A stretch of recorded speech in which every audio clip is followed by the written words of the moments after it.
देखो रिलेशन देखो, कह रहा relation between kinetic energy and linear momentum. ठीक है, तो काइनेटिक एनर्जी का पहला सबसे पहले माइंड लगाओ। काइनेटिक एनर्जी का फॉर्मूला क्या होता है? Ke equal to 1/2 mv²। ठीक, और लीनियर मोमेंटम का फॉर्मूला क्या होता है? P equal to mv।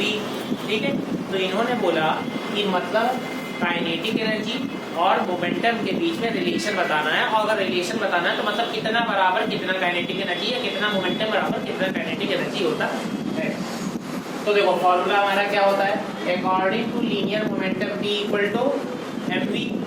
ठीक, अब यहाँ पर m क्या है? मास है, और v क्या है? वेलोसिटी है। किसकी? बॉडी की। Kinetic energy of the body कितना होता है? हाफ mv² होता है। ठीक है, अब इसमें हम लोगों ने फॉर्मूले में क्या लिखा?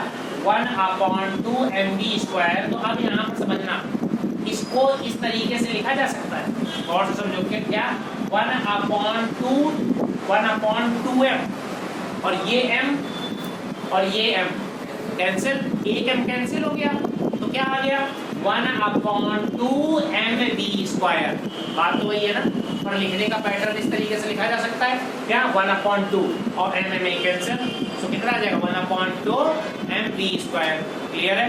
लिख सकते हो ना इस तरीके से। अच्छा, तो हमारा फॉर्मूला क्या बन गया? Ke equal to half mv² होता है। अब देखो ये क्या है?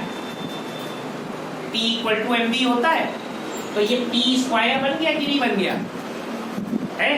तो यहाँ पर ये लिख सकते, अच्छा m² और v² अगर ये लिखा जाएगा तो ये किसके बराबर हो सकता है? ये ऐसे लिखा जाएगा ना, ये वाला कितना लिखा हो? 1/2 m मल्टीप्लाई m² v²। तो ये ऐसे लिखा जा सकता है ना, m² v² 2m लिखा जा सकता है ना। अच्छा भाई, फॉर्मूला होता है P इक्वल टू mv, तो ये किसके बराबर हो जाएगा? ये P² 2m हो जाएगा। हो जाएगा कि नहीं हो जाएगा? क्योंकि P इक्वल टू होता है mv, तो P² equal to m² v²। बात समझ में आया? क्लियर है? ठीक है, तो P² equal to m² v², क्योंकि P equal to mv, P² equal to m² v², तो यहाँ पर P² लिखा जा सकता है। तो kinetic energy equal to P² 2m। अच्छा, अब इसको कर दो ट्रांसपोज, कितना? ये इधर गया, मल्टीप्लाई हो गया, समझ गए? तो कितना? P² equal to 2mke। Clear?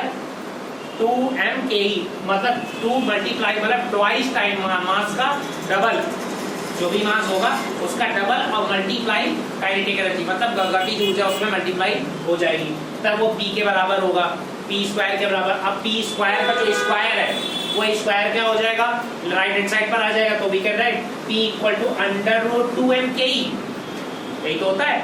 अब जैसे अंडर रूट हम लोग ले लेते हैं तो कितना हो गया? यहाँ पर हाइपोटेन्यूज लेते हैं, हाइपोटेन्यूज का इधर कर देते हैं, अंडर रूट कर देते हैं इस तरफ से, फिर वो कितना होता था? अगर मान लो 25 है तो 25, तो इधर आंसर 5 आ जाता है।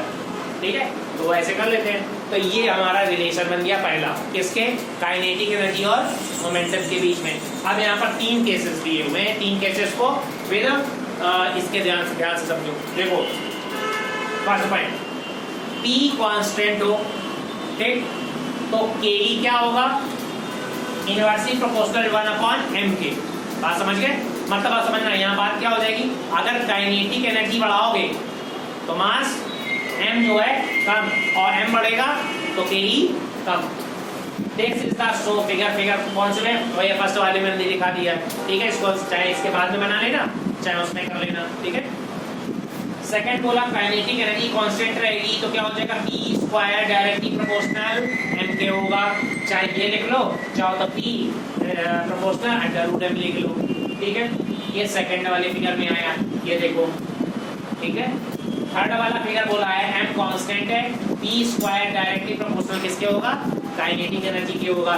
तो ये थर्ड वाला फिगर है। ठीक, मेनली आपको जो कमांड रखनी है वो यहाँ पे, मान लो 11th वाले में तो इतना थोड़ा आ सकता है, पर मेनली जो कमांड रखनी है वो यहाँ तक रखनी है। ठीक है, ये न्यूमेरिकल में भी आएगा और डेरिवेशन भी आएगा फुल। ठीक है, और बाकी ये तो एक्स्ट्रा और पॉइंट इंक्लूडेड है, नोट कर लीजिए।